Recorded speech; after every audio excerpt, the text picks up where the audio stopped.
자, 오늘은 타버나카 시리즈 여섯 번째 진설병상에 대한 얘기를 함께 나누려고 합니다. 지난주 우리는요 일곱 촛대에 대한 얘기를 나누었습니다. 거기에 꽃 이름이 어떤 꽃이었는지 기억이 나시나요? 예?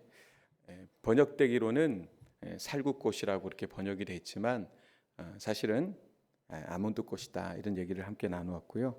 그렇습니다.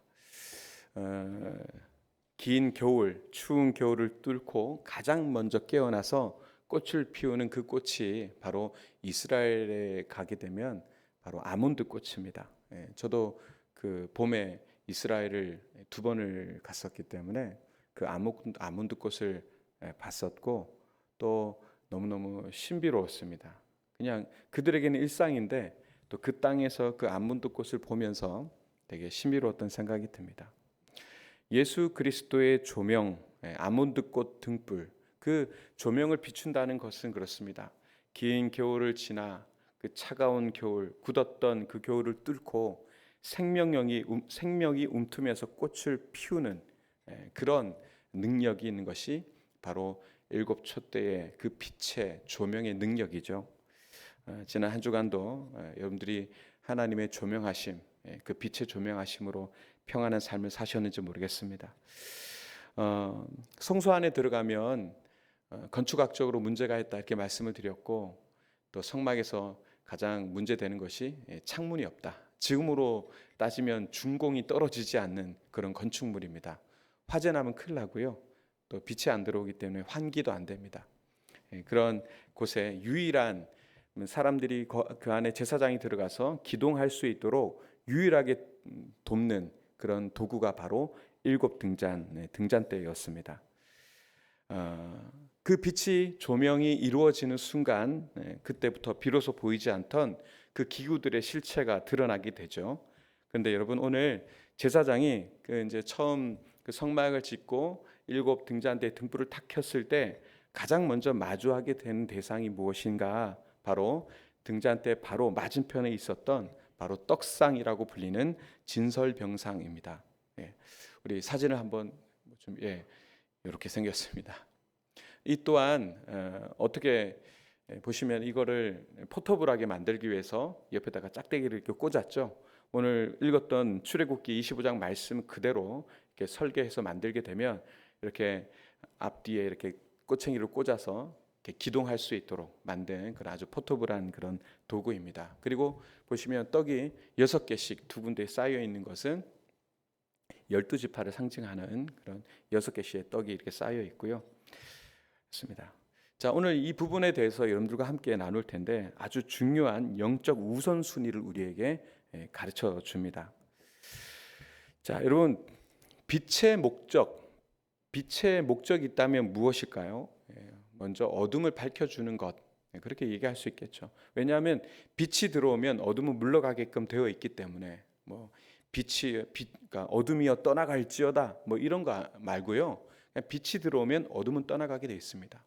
우리 안에 예수 그리스도의 빛이 비치면 내 안에 있는 어둠은 떠나가게 되어 있는 거죠. 자, 그런데 단순히 어둠을 비추는 것에 있지 않다라는 것을 말씀드린 겁니다. 오늘 성막에서의 이 빛은 또 어떤 것이냐? 궁극적인 목적은 우리가 그 안에 그 다음 오늘 떡상을 우리가 보지 않습니까? 그 빛이 비침으로 인해서 우리가 먹어야 할 양식이 어디에 있고 또 우리가 피워 올려야 할 기도가 무엇인지를 보게끔 하는, 말 그대로 처음 떡상을 얘기하자면 그 양식을 먹게 함으로써 우리를 살리는데 이 빛에 또 목적이 있다는 것을 발견하게 됩니다. 오늘 떡상을 보자면 예수 그리스도의 빛이 우리를 조명하실 때, 그렇습니다, 우리는 드디어 영의 양식을 먹게 되는 겁니다. 그 변화가 뭡니까? 말씀이 들리기 시작하는 겁니다. 예수 그리스도의 조명을 받아 말씀의 떡을 뗄 때 그 말씀이 우리를 살리게 되고 드디어 들리기 시작되는 거죠. 말씀이 깨달아지는 것입니다. 자, 오늘 이 떡상을 통해서 우리 인생을 지탱하는 힘, 우리를 살게끔 하는 그 힘이 어디에서 나오는지, 그리고 우리가 왜 말씀을 먹어야만 살 수 있는지에 대한 그 강력한 영적 원리에 대해서 몇 가지 함께 나누고자 합니다. 자, 앞서 우리가 읽었던 본문에는 설계 도면이 또 나와 있죠. 성소의 떡상은 앞서 이제 다루었던 나무가 재료가 됩니다. 어떤 나무죠? 아카시아 나무, 조각목이라고 불리는 나무가 있습니다. 그리고 그 위에 뭐가 더 씌워졌냐 하면 순금으로 이렇게 더 씌워져 있습니다. 우리가 이제 번제단에서 봤죠. 번제단은 뭘로 돼 있었습니까? 그러니까 조각목에다가 놋을 입혔죠. 근데 성소 안으로 들어오게 되면 전부 다 금이 이제 사용되게 됩니다. 우리가 번제단에서 보았듯이 조각목은 사실은 나무로서의 가치가 많이 떨어집니다. 아주 건조한 지역에 살고 또 촘촘하거나 그러지 못하기 때문에 뒤틀리기 마련이고 또 가시돋친 그런 아카시아 계열의 나무이기 때문에 참 용도로서는 참 별로인데 그것이 바로 누구를 상징한다 그랬습니까? 바로 광야 한가운데 그렇게 거칠게 살아가는 우리의 모습이다.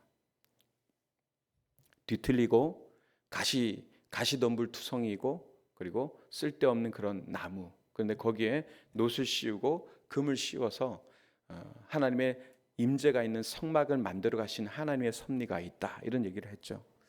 특별히 오늘 그 조각목에다가 금을 입혔단 말입니다. 금은 지금이나 예전이나 변치 않는 하나님의 신성을 상징하는 것이거든요. 다시 한번 금이 뭐라고요? 하나님의 변치 않는 신성, 변하지 않는 그 모습을 상징하는 것입니다. 자, 금방 얘기했던 이 구조를 볼 때 이 구조가 말해주는 복음의 핵심이 있습니다.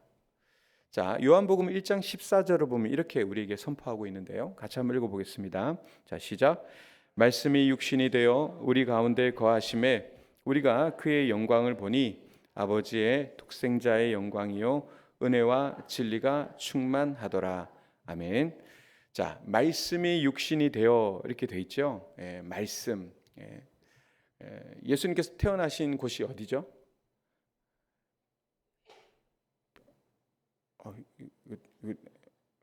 일부러 그러시는 거죠. 베들레헴. 베들레헴의 뜻이 뭡니까? 떡집이 떡집입니다. 말씀이 육신이 되어 우리 가운데 거하심에 우리가 그의 영광을 보니 아버지의 독생자의 영광이요 은혜와 진리가 충만하더라. 여러분, 이 성막의 떡을 우리가 얘기할 때 단순한 그런 곡식 가루의 덩어리가 아닙니다. 여기서 성막에서의 떡은 뭐냐? 그것은 영원 전부터 계셨던 하나님의 말씀이 우리가 먹을 수 있는 그런 형태로서, 즉 인간의 언어와 몸을 입고 우리 곁에 찾아오셨음을 의미합니다. 말씀이 육신이 되었다. 이것도 마찬가지로 성육신이잖아요. 하나님의 말씀이 우리가 같이 대화할 수 있고 어깨 동무할 수 있고 손잡을 수 있고 같이 교제할 수 있는 그런 모습으로 우리에게 다가온 거거든요. 말씀은요 그렇습니다. 성경에서 우리가 쭉 보다 보면 말씀이 추상적인 게 아니에요. 저 멀리 구름 위에 떠 있는 추상적인 이론을 우리에게 얘기하지 않습니다. 하나님은 늘 그렇습니다. 우리에게 만질 수 있고 먹을 수 있고 소화할 수 있는 떡의 형태로 당신의 말씀을 주셨습니다. 조각목 같은 우리 인생에 순금 같은 하나님의 말씀이 그렇게 덮일 때 우리는 비로소 하나님의 임재를 담아내는 거룩한 상이 되는 것이죠. 자, 오늘 본문 요한복음 6장 35절을 우리가 봤는데요. 여기에서 예수님은 또 명확하게 말씀하십니다. 다시 한번 읽어보겠습니다. 자, 시작. 예수께서 이르시되 나는 생명의 떡이니 내게 오는 자는 결코 줄이지 아니할 터이요 나를 믿는 자는 영원히 목마르지 아니하리라. 아멘.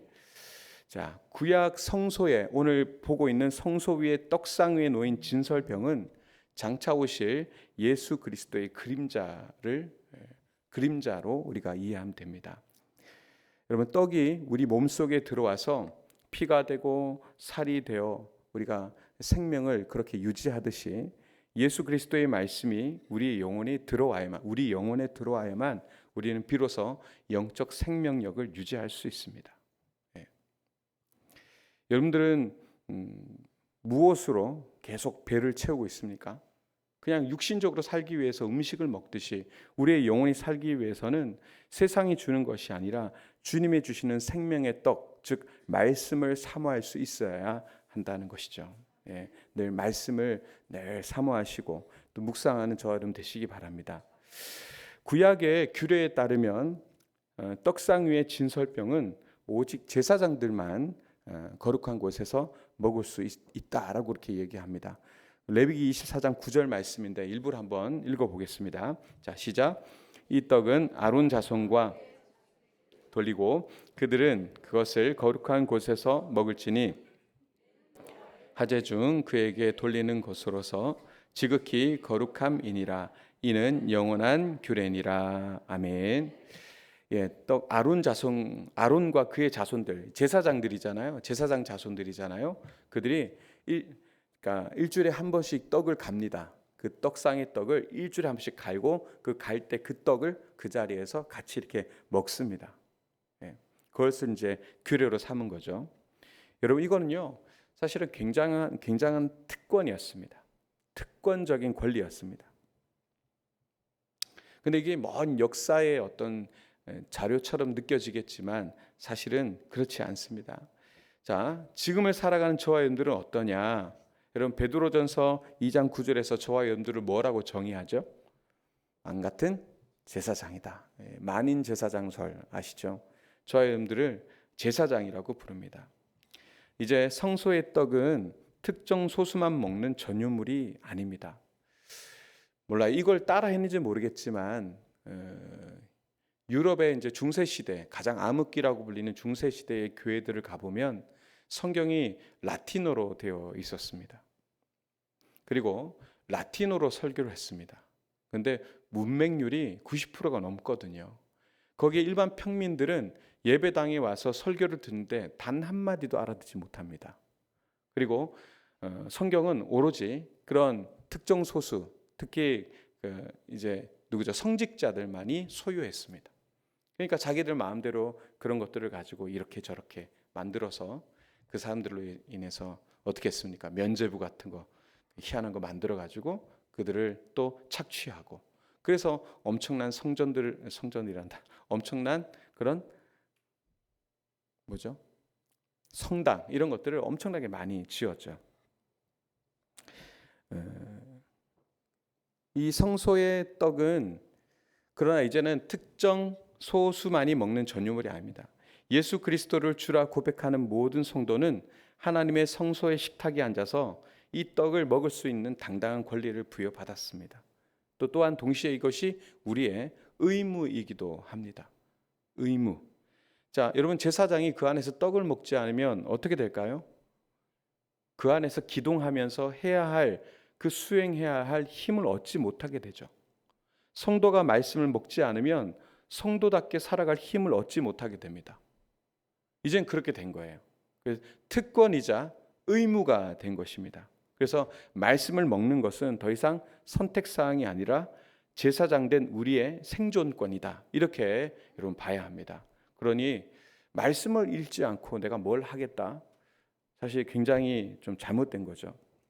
오늘날 많은 그리스도인들이 삶의 문제 앞에서 하나님의 능력을 구합니다. 하나님 능력 주십시오. 주님 이 고난을 이길 힘을 주십시오.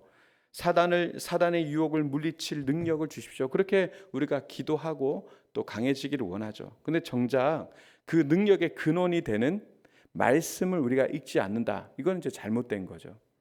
이거는 굉장히 영적인 모순입니다. 밥을 한 끼도 먹지 않은 사람이 올림픽에 나가서 금메달을 따게 해달라고 기도하는 거, 여러분 말이 됩니까 안 됩니까? 잘 먹어야죠, 잘 먹어야죠. 우리나라 금메달 뭐 이렇게 올림픽 나가면 이번에도 그랬지만 금메달 올림픽을 나가게 되면 항상 우리나라의 그 엄청난 셰프들이 따라가서 한국의 식단을 가지고 굉장히 맛있게 해주잖아요, 그죠? 예, 그거가 얼마나 밥을 맛있게 해주는지 막 매스컴에 날 정도로 우리나라가 굉장히 신경 쓰잖아요. 그렇습니다. 잘 먹어야죠. 하나님이 주시는 그 능력을 받아야 됩니다.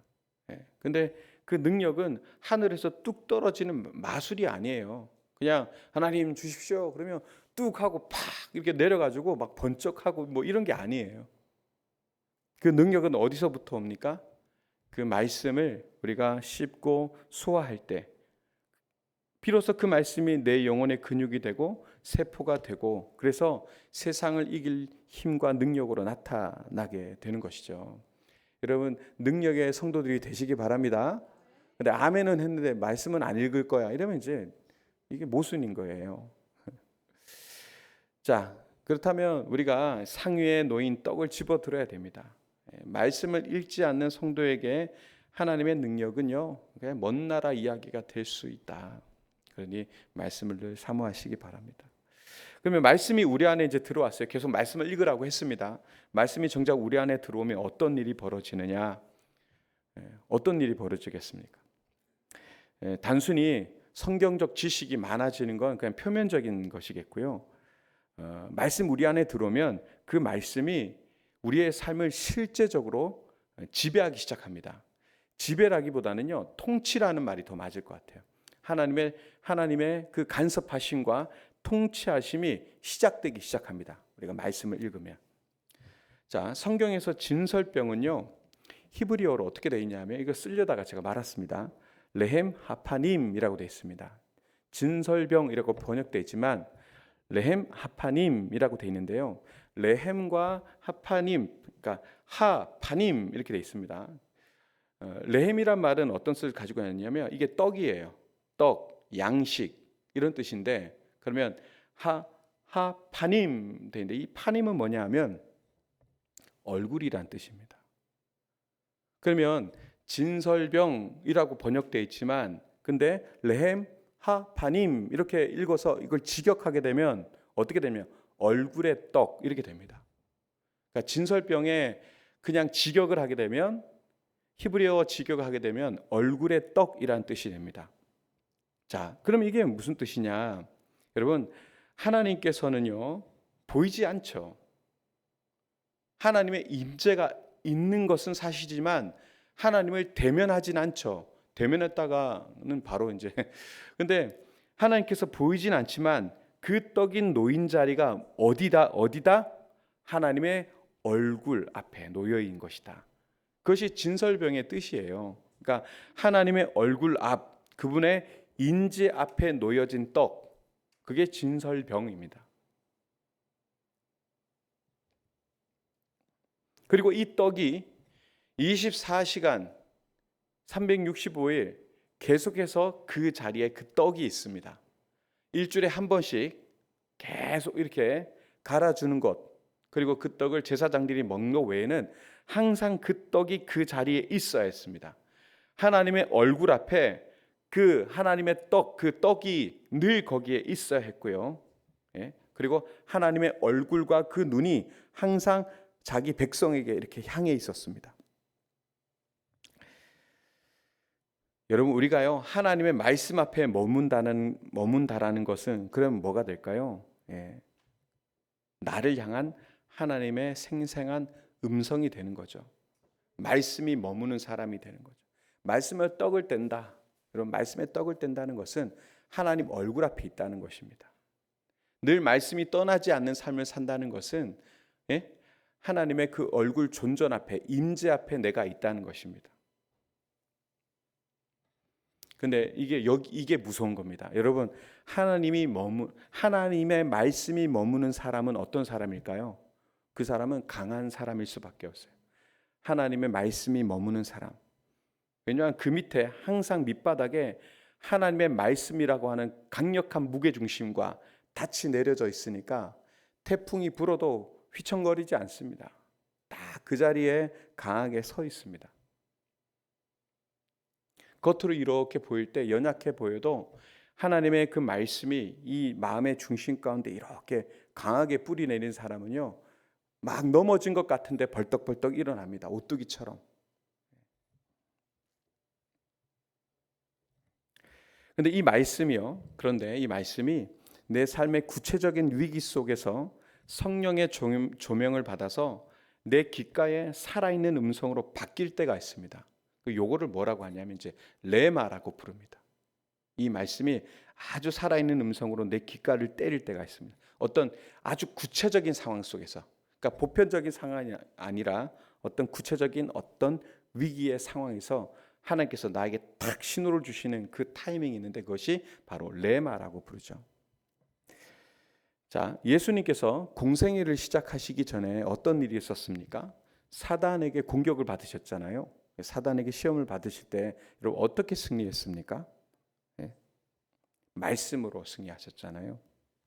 주님은 당신의 하나님의 아들됨, 신성, 또 기적 이런 걸로 사단을 멸하지 않으셨습니다. 주님의 유일한 무기는 바로 말씀이었습니다. 마태복음 4장 4절을 보면 이렇게 돼 있어요. 예수께서 대답하여 이르시되 기록되었을 때 사람이 떡으로만 살 것이 아니요 하나님의 입으로부터 나오는 모든 말씀으로 살 것이라 하였느니라. 예. 사단은요 우리의 감정을 건드리고요 환경을 건드리고 또 논리적으로 얘기해서 우리를 의심하게 만듭니다. 그때 내 생각이나 경험으로 맞서게 되면 어떻게 될까요? 백전백패. 근데요 오직 내 안에 축적된 하나님의 말씀, 내 영혼의 세포 속에 박혀있는 그 말씀의 날카로운 검을 뽑아들 때 우리는 비로소 승리할 수 있습니다. 사단을 이기는 힘은요 내 열심이 아니라 내 안에 말씀으로부터 나온다는 것입니다. 이 떡상의 원리는 그렇게 어렵지 않습니다. 말씀을 정리하겠습니다. 여러분 성막의 기구들을 이제 쭉 보는데 오늘 떡상을 보면요. 떡상의 구조 중에 특히 눈에 띄는 게 뭐냐면 떡상의 높이입니다. 오늘 읽었던 본문 안에 보면 23절을 보면 어떻게 되어 있냐면 높이는 한 규빗반이 되게 하고 이렇게 되어 있습니다. 한 규빗반. 그러면 이게 대략 몇 센치 정도 될까요? 한 규빗이 한 45cm 정도 된다라고 봤을 때 대략 그러면 한 70cm 정도 거기서 왔다 갔다 하는 정도의 크기가 되거든요. 그러면 70cm 높이의 떡상에서 떡을 먹을 때는 여러분 자세가 어떻게 될 것 같습니까? 제가 키가 2m 10인데 떡상 앞에 있으면 제가 떡을 어떻게 먹겠습니까? 예, 경상도 말로 쑥으려야 됩니다. 이렇게 숙여야 되겠죠. 제사장이 그렇습니다. 이 떡상에서 떡을 취하려면 고개를 허리를 굽혀야 됩니다. 고개를 숙여야 되죠. 여러분 이게 바로 우리가 말씀을 대하는 또 태도여야 하는 것이죠. 여러분 말씀이라는 것은 우리가 야 이거 괜찮네, 이거 괜찮네 하고 우리의 어떤 지적 유희를 채우기 위해서 분석하는 대상이 아닙니다. 가끔 이제 신학을 하다 보면 그런 되게 좀 즐거움이 있긴 해요. 그냥 종교학적으로 다가가는 신학적 분위기가 신학적 사조가 요즘에는 굉장히 종교학적으로 다가갈 때가 많거든요. 그냥 객관적인 정보를 이렇게 깨달아가는 학문처럼 그렇게 신학을 대할 때가 있어요. 그러면 지적 유희의 즐거움이 굉장히 좋습니다. 야 이거 되게 재밌네. 이스라엘의 나라에 야훼 하나님이라는 이 신이 참 이런 거구나. 그 당시에 사람들이 이런 걸 만들었네. 여러분 이렇게 본다면 그냥 굉장히 재밌는 그런 구석구석의 요소들이 많죠. 그런데 하나님의 말씀은요 이러한 지적 유희를 위해서 분석하는 그런 대상이 절대 될 수 없습니다. 그것을 오늘 떡상은 우리에게 얘기해 주고 있어요. 여러분 살기 위해서 허리를 굽혀야 하는 그런 우리의 생명줄과도 같은 것이 하나님의 말씀을 보여주고 있는 도구거든요. 우리가 교회를 다니고 열심히 또 성경을 보죠. 그 여러분들 중에도요 좀 지적 욕구가 강하신 분들은 성경을 볼 때 어떤 이 신앙적인 부분보다도 지적 욕구의 만족도를 위해서 성경을 볼 위험들도 있습니다. 요즘엔 더 그래요. 왜냐하면 워낙 요즘에는 정보도 많고 또 배움의 의지들이 굉장히 많기 때문에 공주 와서 굉장히 많이 놀란 건 이렇게 학교에 가면은 평생교육원의 시스템이 너무 잘 돼 있고 정말 노인들부터 시작해서 배움의 욕구가 굉장히 많다는 걸 제가 여기 와서 느낍니다. 근데 우리 성도들도 저는 배움의 욕구가 굉장히 강한 분들이라는 생각이 들어요. 지금 이제 수요일반, 목요일반 성경 공부하고 있는데 이번에 또 되게 많이 신청하셨어요. 근데 한편으로 제가 기도하기는 이 말씀을 배울 때 겸손한 마음으로, 엎드리는 마음으로, 그 떡을 떼는 심정으로 그렇게 말씀을 대면하면 좋겠다. 그렇게 되길 그런 바라는 마음으로 말씀을 가르치고 있습니다. 여러분, 왜냐하면 지적 유의로 끝날 것 같으면 이 성경 공부는 그렇게 의미가 없어요. 그런데 여러분, 이 떡을 먹는 자가요, 광야에서 살아납니다. 세상을 이길 능력을 부여받게 됩니다. 말씀이 우리를 살리거든요. 저는 우리 성도들이 말씀으로 인하여 승리하는 삶을 살기를 바라고, 광야 같은 세상 속에서 이기는 삶, 감사의 삶을 살아가길 바랍니다. 여러분들에게 늘 하나님의 말씀의 은혜가 있으시길 바랍니다. 이번 한 주간 여러분 귀를 때리는 거는요, 뉴스 많이 보세요? 지금 뭐 뉴스만 틀면 무슨 얘기 나옵니까? 전쟁, 미사일 쐈다, 뭐 이란이 어떻게 됐다. 이제 그만 보셔도 될 것 같아요. 아유, 시끄러워 죽겠어요, 요즘에. 귀가 아파요. 세상의 정보, 전쟁의 소식들, 가십거리, 거기에 내 귀가 한 80%는 소모되는 것 같아요. 여러분, 짧은 인생입니다. 하나님의 떡상 앞으로 나아가시기 바랍니다. 세상은 평화 원하지만 전쟁의 소문도 늘어간다. 이게 3, 40년 전의 찬양이에요. 여러분, 떡상 앞으로 나아가십시오.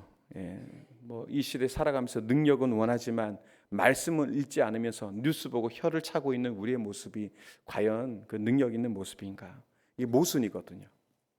여러분들이, 저와 여러분들이 말씀을 통과할 때 그 말씀이 여러분들을 또 통과하면서 하나님의 역사는 비로소 시작되는 줄로 믿습니다. 말씀으로 충만해져서 사단의 유혹을 능히 이기셨던 예수님처럼 여러분들도 그렇게 능히 이기시길 바라고, 이 땅에 하나님께서 우리를 제사장으로 부르셨지 않습니까? 그 제사장으로서 당당히 그렇게 승리해 나가는 그런 저와 여러분 되시기를 축복합니다. 오늘 떡상 얘기를 잠깐 이렇게 나누었는데, 이 떡상의 은혜를 또 한 주 동안 가지고 또 말씀으로 승리하시는 저와 여러분 되시기를 주님의 이름으로 축원드립니다.